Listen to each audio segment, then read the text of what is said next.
एक बार की बात है, एक राजा एक लोहार से बहुत ही ज़्यादा खुश हुआ, उससे बहुत ही ज़्यादा प्रसन्न हुआ। और उस राजा ने उस लोहार को एक बहुत बड़ा चंदन के पेड़ों का बाग भेंट में दिया। उस लोहार को चंदन की लकड़ी की कीमत का, उसकी उपयोगिता का जरा सा भी अंदाज़ा नहीं था। वह हर रोज़ एक पेड़ को काटता, उसको सुखाता, उसे जलाता और जलाकर उस पेड़ से कोयला बनाता और उस कोयले को लेकर जाता बाज़ार में बेच देता। धीरे धीरे ऐसा ही चलता रहा उसकी ज़िंदगी में। और एक दिन ऐसा आया कि उस बाग के सारे पेड़ कट गए। उस बाग में एक भी पेड़ नहीं बचा। और उसी समय राजा उस गली से गुजर रहे थे, तो राजा ने सोचा, यार हमने तो लोहार को एक चंदन का बाग दिया था।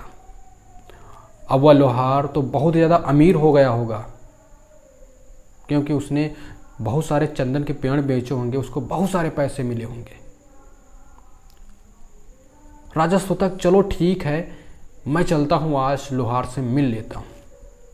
और जब राजा उस लोहार के घर के पास पहुँचते हैं तो वह बहुत ही आश्चर्यचकित रहते हैं।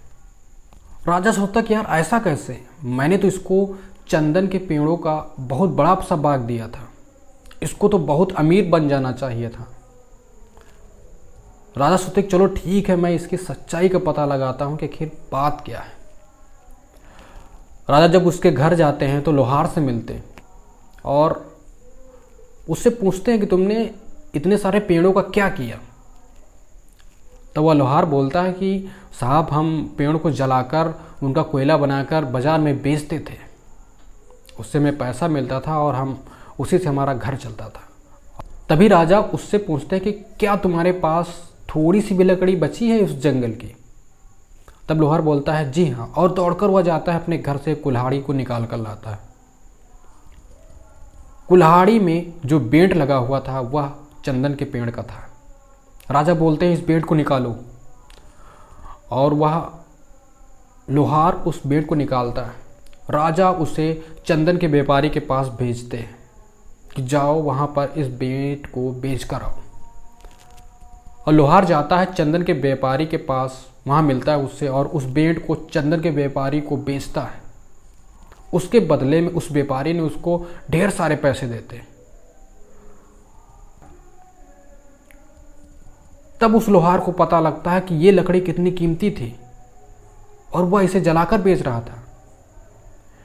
उसकी असली कीमत उसको तब पता लगती और वह रोने लगता है। वह कहता है कि ये कैसी गलती हो गई मुझसे, मैंने इस लकड़ी की कीमत की, इस लकड़ी की उपयोगिता मुझे पहले क्यों नहीं पता थी। वो बहुत ही ज़ोर से रोता है।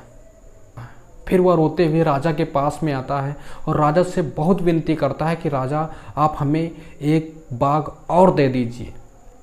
तब राजा बोलते हैं कि ऐसे अवसर मनुष्य की लाइफ में सिर्फ एक ही बार आते हैं और वो अवसर आपको मिल चुका है, आपको दोबारा बाग नहीं दिए जाएंगे। मेरे दोस्त, आप सोच रहे होंगे कि मैं आपको ये कहानी क्यों सुना रहा हूँ। ये कहानी सुनाने का मेन मकसद है SC ST OBC आरक्षण को लेकर।